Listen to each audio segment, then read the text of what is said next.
All right, let's just jump right in, because something major just happened in the world of AI. I mean, the entire landscape just shifted.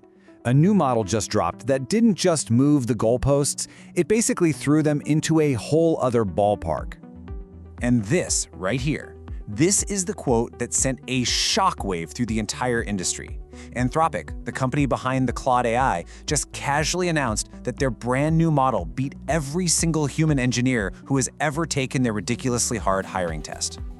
So that raises a pretty massive question, right? How on earth did an AI just do that? And what does it even mean when our technology doesn't just help us, but actually starts to surpass us at our own game?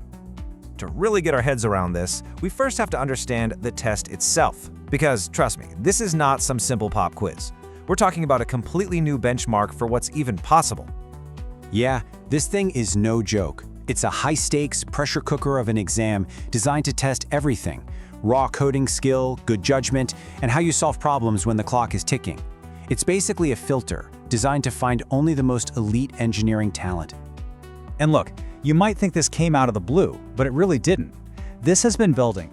Get this. Anthropic's own CEO confirmed that a mind-boggling 90% of their company's internal code is already being written by older versions of Claude. The engineers are more like supervisors guiding the strategy.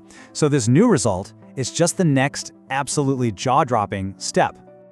But here's the thing. The really wild part of this story isn't just about writing perfect code. It's about a new kind of creative thinking that, honestly, I don't think even its creators were fully expecting.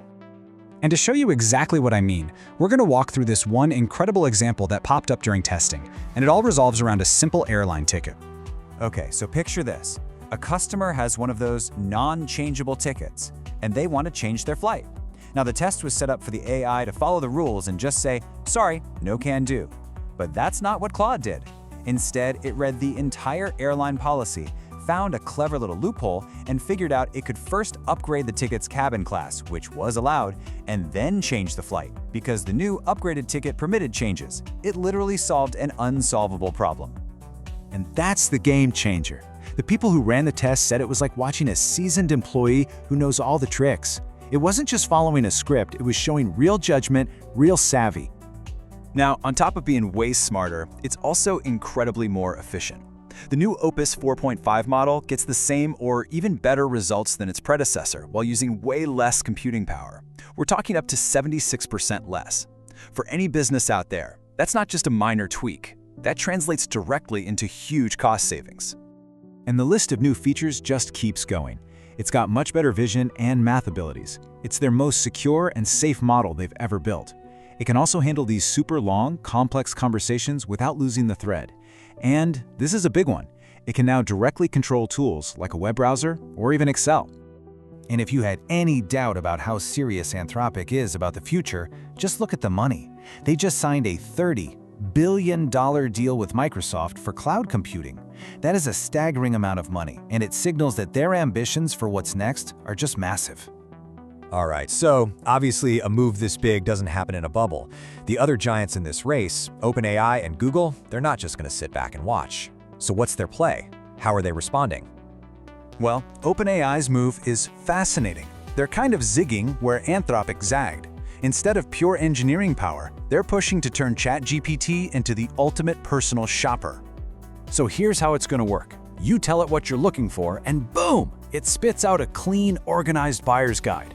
The best part is, it pulls live, real-time prices and reviews, so you're not getting those weird AI hallucinations. And then, get this, you can actually check out and buy the product right there inside the chat. It's a completely seamless path from research to purchase. Meanwhile, Google is playing a totally different game. Their whole focus is on embedding their AI, Gemini, even deeper into the productivity tools that millions of us already live in every single day.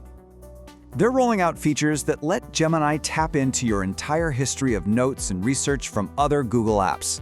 The big idea here is to make Gemini the central brain for all your knowledge work, tying together your docs, your sheets, your long-term research, all of it. Okay, so we've just seen these huge updates from all the major players. Let's take a step back for a second. What's the big picture here?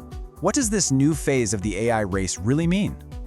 Well, if you lay it all out, you can see the strategic battle lines being drawn really clearly. You've got Anthropic pushing the absolute limits of advanced, almost superhuman reasoning.